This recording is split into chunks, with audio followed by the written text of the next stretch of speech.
Muy buenos días. Para mí es un honor encontrarme hoy aquí en el Congreso de Derecho Procesal. Agradezco la invitación hecha por el Instituto Colombiano de Derecho Procesal, por el doctor Jairo Parra Quijano, por sus directivas, por la doctora Magda. Y me corresponde en el día de hoy presentar mi ponencia denominada La participación del juez en el desarrollo de los trámites arbitrales nacionales. Si bien el arbitraje en nuestro país ha sido uno de los métodos alternativos de solución de conflictos con mayor aceptación y difusión durante estos últimos años, resulta necesario afianzar algunos aspectos respecto de las relaciones y de las intervenciones que se tienen con la jurisdicción permanente del Estado, buscando así una mayor eficiencia en el desarrollo de las actuaciones que permitan cumplir de una mejor forma las funciones que según la Constitución y la ley se le pueden asignar a los particulares en su calidad de árbitros. En relación con este tema,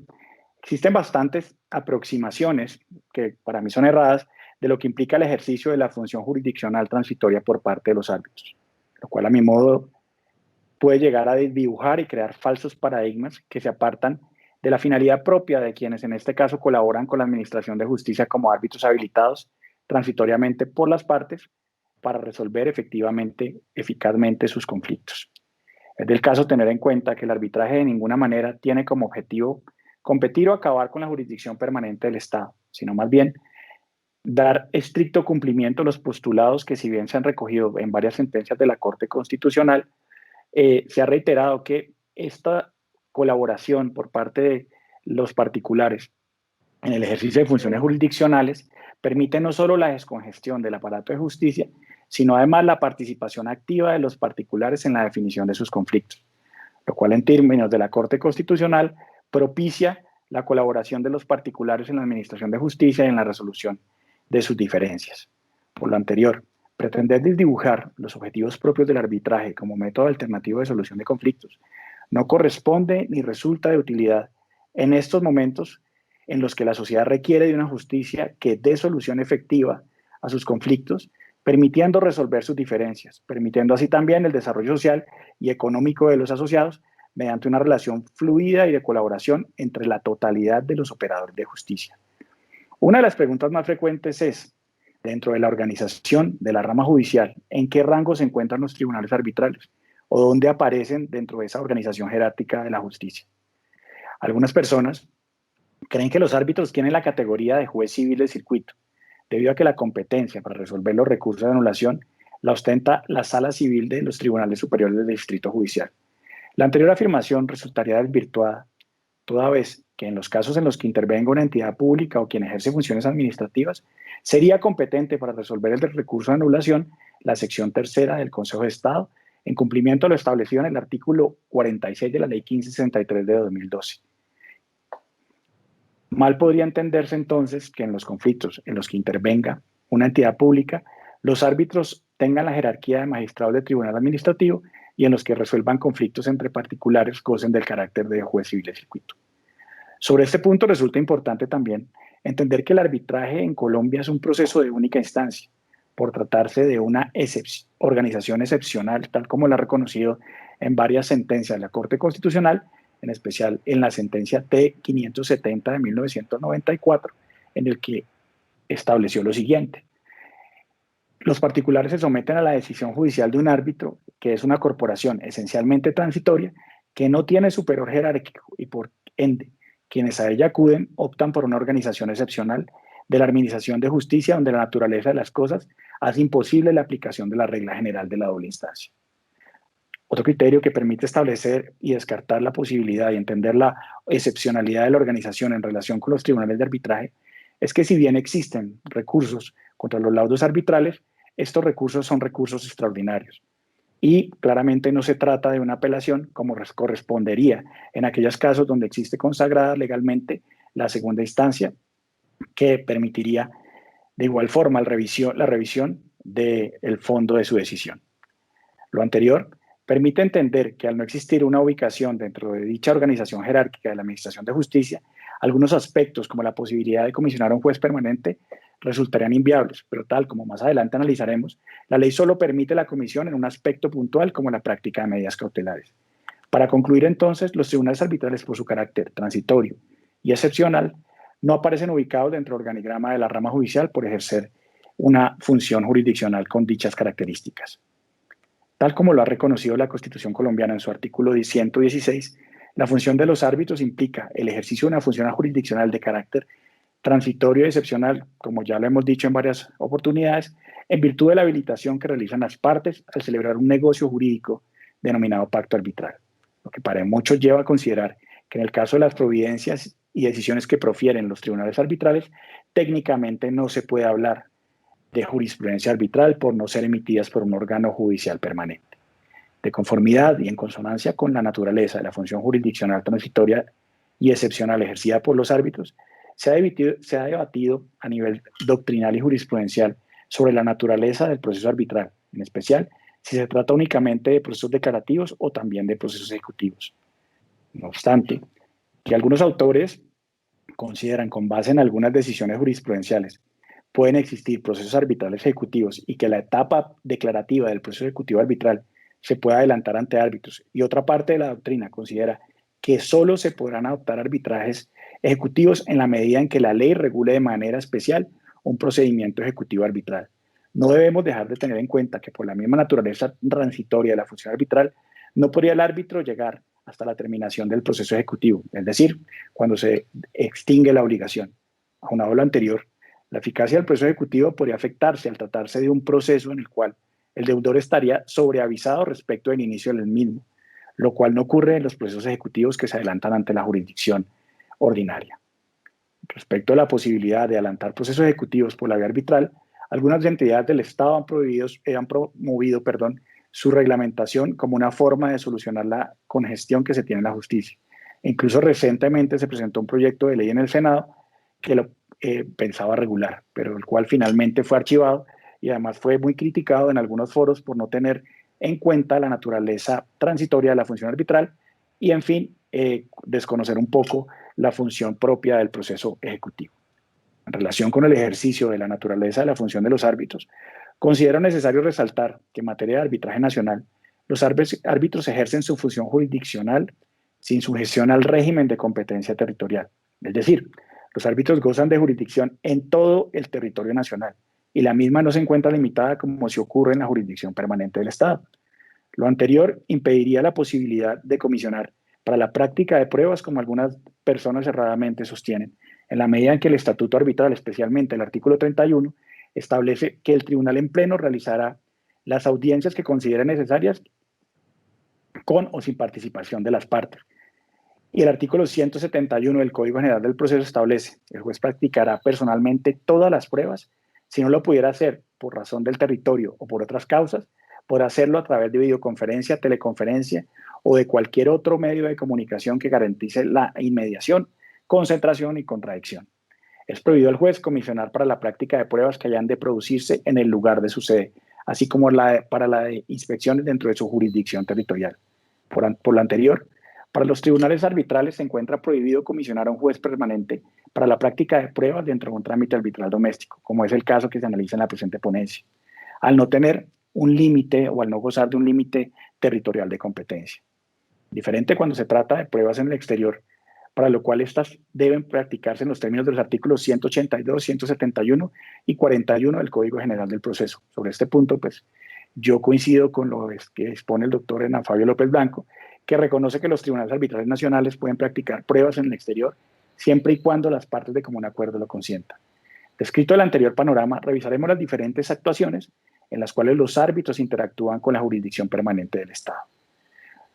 Momentos en los que intervienen los jueces permanentes del Estado en el desarrollo de los procesos arbitrales. Al momento de la presentación de la demanda de la jurisdicción permanente del Estado, las partes a suscribir un pacto arbitral renuncian a que dichas diferencias sean resueltas por la jurisdicción permanente del Estado y, no obstante lo anterior, una parte puede presentar una demanda ante el juez y en los términos de los artículos tercero y el parágrafo del artículo 21 del Estatuto Arbitral, si una parte presenta la demanda y la otra parte no presenta la excepción o no propone la excepción de cosa juzgada o compromiso, la ley entiende que dicho silencio implica la renuncia al pacto arbitral, por lo que dicho ante el proceso ante el juez debe continuar. De igual manera, el parágrafo del artículo tercero dispone que si una parte afirma en su demanda la existencia de un pacto arbitral que lo vincule respecto de su contraparte, el llamado en garantía o el denunciado en pleito, y dentro del término de traslado de su contraparte guarda silencio, se encuentra probada la existencia del pacto arbitral y debe el juez declarar probada la excepción previa de cláusula compromisoria o compromiso, remitiendo las partes a arbitraje. Segundo, cuando se adelanta un proceso ante la jurisdicción permanente del Estado y se suscribe un contrato de compromiso. Tal como reconocemos, como la ley establece, el contrato de compromiso se suscribe cuando ya existen diferencias entre las partes, contrario a lo que sucede con la cláusula compromisoria, que pretende que mediante arbitraje se solucionen aquellas diferencias eventuales y futuras que en el desarrollo del contrato se presenten. El estatuto arbitral establece que pueden celebrarse en un contrato de compromiso hasta antes de haber proferido sentencia de primera instancia o de que el proceso haya concluido mediante desistimiento. Razón por la cual, al suscribirse, debe indicarse el proceso en curso en caso de que haya lugar a esto, tal como lo dispone también el artículo 29, que establece que el tribunal solicitará al respectivo despacho judicial la remisión del expediente y este deberá proceder en consecuencia. Si dicho arbitraje no concluye con el laudo, el proceso arbitral continuará ante el juez. De acuerdo a la norma anterior, corresponde al juez remitir al expediente en caso de que se celebrara un compromiso, así como al tribunal arbitral informarle al juez de conocimiento sobre el resultado del proceso y en caso de que no termine con el laudo, remitirlo al juez. El tercer caso sería cuando corresponda al juez realizar la designación de los árbitros. En materia de arbitraje, como ustedes saben,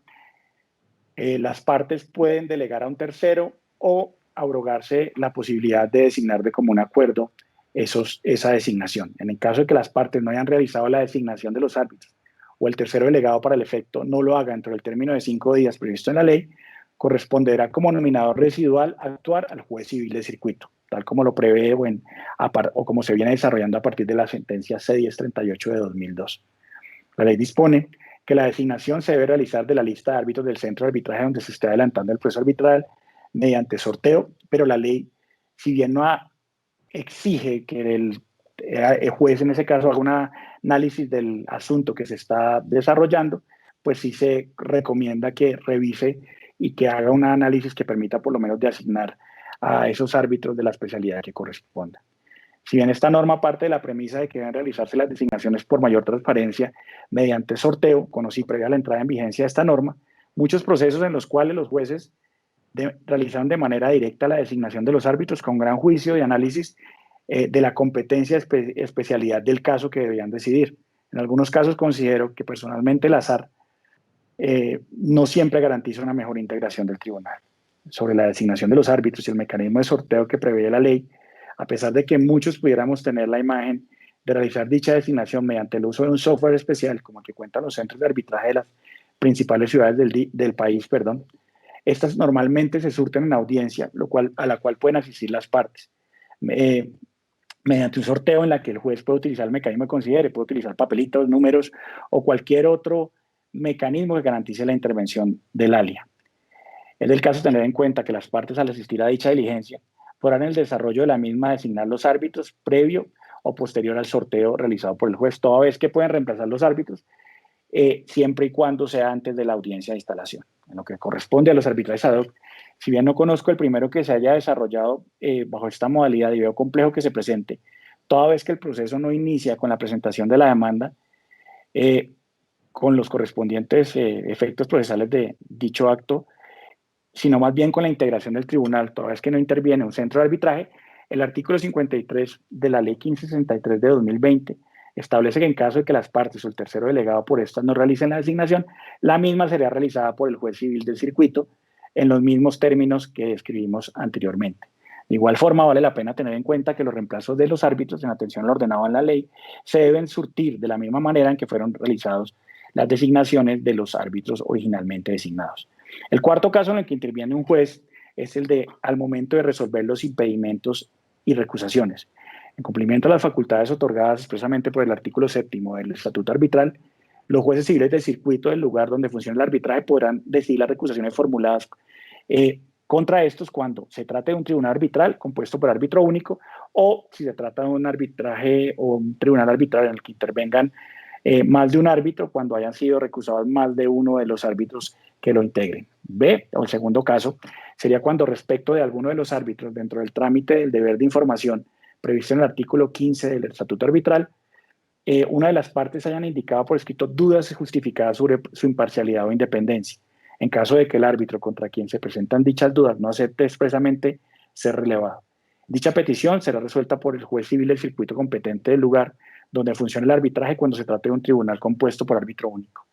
Tercer caso es cuando se configure una causal de recusación al haberse omitido ese deber de información. El cuarto caso es en el caso de que haya una revelación sobreviniente en el desarrollo del proceso que pueda generar dudas relativas a la imparcialidad de independencia, ante lo cual se aplicará el mismo procedimiento descrito anteriormente. Es importante tener en cuenta también que cuando los árbitros hayan sido designados por un juez civil del circuito, este conserva la competencia para resolver respecto de las recusaciones presentadas contra sus nominados. Respecto de los arbitrajes ad hoc, el artículo 55 del Estatuto Arbitral remite en lo concerniente a los impedimentos y recusaciones en su integridad a lo escrito previamente para los arbitrajes institucionales. El quinto caso de intervención del juez es cuando, con ocasión de las decisiones adoptadas en la audiencia de instalación, la conciliación total o parcial y de la fijación y pago de los honorarios. Desarrollo de la audiencia de instalación en caso de que la demanda se rechace de plano por el tribunal al no haberse acompañado prueba de la existencia del pacto arbitral. La parte contará con un término de 20 días, tal como le dispone el artículo 3 de la Ley 1563, para conservar los efectos de la presentación de la demanda, relacionados obviamente con la interrupción de los términos de prescripción y caducidad, para que sea presentada ante un juez competente. En el desarrollo de la audiencia de conciliación, cuando haya una conciliación total o una conciliación parcial, en caso de que las partes, pues haya una conciliación total, pues el tribunal o el proceso terminaría, y si una conciliación parcial continuaría respecto de aquellos aspectos que no han sido conciliados. Cuando se incumplan esas obligaciones contenidas en esa acta de conciliación, claramente, pues ante un juez es que se debe promover la ejecución o el cumplimiento de las obligaciones contenidas en esto. También está en la hipótesis de cuando se fijen los honorarios y gastos del tribunal y estos no hayan sido cubiertos en su totalidad por parte de las partes. En relación con este aspecto, el artículo 27 de la Ley 1563 de 2020 dispone que se declararán extinguidos los efectos del pacto arbitral y a continuación, pues ya las partes quedarían en la libertad de acudir ante el juez de la jurisdicción permanente del Estado. Curiosamente, en este aspecto, no existe una norma que establezca un término de gracia como el que se mencionaba anteriormente de 20 días cuando se trate de asuntos respecto de los cuales no tenga competencia el tribunal por no haberse presentado el pacto arbitral. En este caso, simplemente no ocurre o no se produce o no se cuenta con ese término y por eso mismo se ha presentado un proyecto de ley, el proyecto de ley que actualmente cursa en el Senado de la República, en el cual se entiende o se establece ese término de gracia para mantener esos efectos de la presentación de la demanda arbitral. Otro aspecto que establece, posibilidad de intervención que se establece es aquella que cuando una sola de las partes paga y paga por la otra y se expide la certificación firmada por el presidente y el secretario del tribunal y pues esa misma norma establece la posibilidad de que yo inicie un proceso ejecutivo con esa certificación para el cobro de esas sumas que pagué en nombre de o por otra parte. La sexta intervención es la intervención en relación con la falta de competencia del tribunal o la competencia parcial del tribunal. El artículo 30 de la Ley 1563 de 2020 dispone que una vez pagadas las sumas correspondientes a la totalidad de gastos en horarios del tribunal, corresponde a adelantar la llamada primera audiencia de trámite, que si bien como ustedes saben en la práctica puede ser la quinta, la sexta, pero ¿qué relevancia tiene o por qué se denomina primera audiencia de trámite? Porque en principio define sobre un aspecto demasiado importante como es la competencia del tribunal para conocer esas diferencias. El tribunal, una vez realiza el análisis correspondiente, puede que se declare no competente para conocer o todas las pretensiones contenidas en la demanda o algunas de ellas, razón por la cual debe proferir una decisión en la cual se declaran extinguidos los efectos del pacto arbitral respecto de aquellas pretensiones, en relación con las cuales manifestó que carecía de competencia. Y la parte interesada, entonces, establece o la ley que tiene la posibilidad, dentro de los 20 días, acudir a un juez competente para que dichas diferencias sean solucionadas ante la jurisdicción permanente del Estado.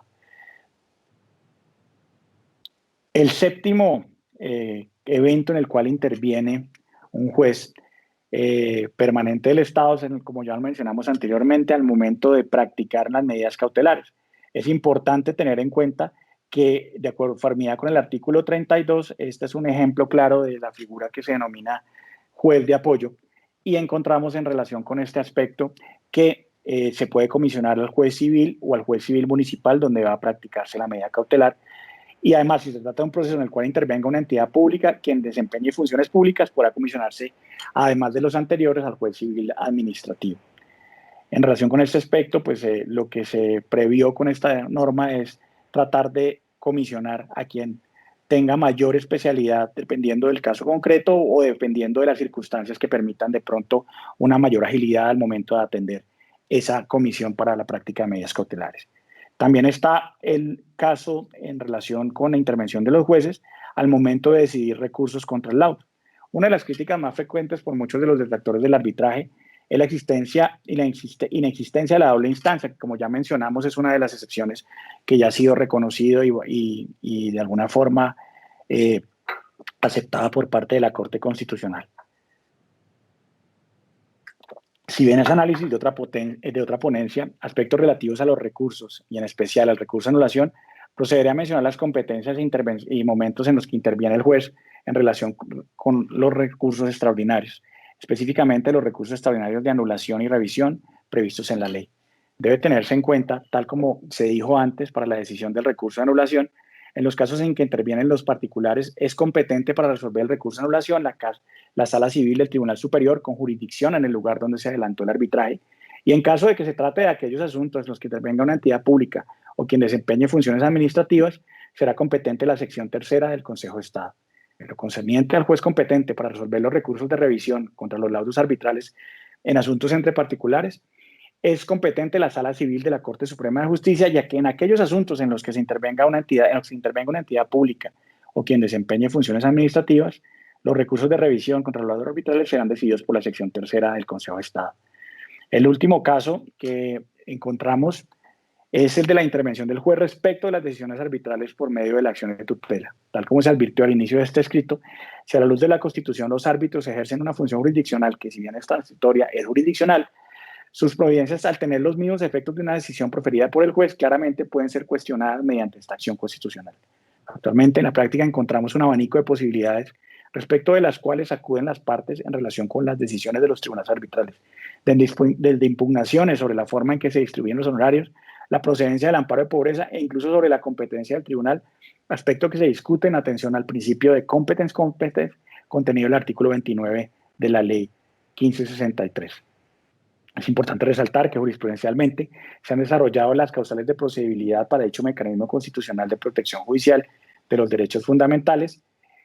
Los derechos fundamentales que son más invocados son el debido proceso o el acceso a la administración de justicia. Encontramos como último caso de intervención de los jueces que, como ustedes reconocen y como se reconoce en relación con el arbitraje, los árbitros en Colombia carecen de imperium o de la posibilidad de ejercer o ejecutar sus propias decisiones. No se puede desconocer también que los árbitros en el régimen colombiano, tal como se mencionó anteriormente, respecto de algunas de las facultades como el decreto y práctica de medidas cautelares, no pueden desconocerse que legalmente, por lo antes dicho, respecto a los procesos ejecutivos arbitrales y por disposiciones que regulan expresamente el tema, la ejecución de los laudos arbitrales debe adelantarse ante la jurisdicción permanente del Estado en cumplimiento del artículo 43 del Estatuto Arbitral. Tal como se describió a lo largo del presente escrito, son múltiples las intervenciones que se tienen a lo largo del proceso arbitral o relacionadas con el arbitraje por parte de los jueces. Su conocimiento, considero, servirá tanto para los árbitros como para los jueces, para que a través de una justicia más eficiente y expedita llegue cada día a un mayor número de colombianos. Muchas gracias.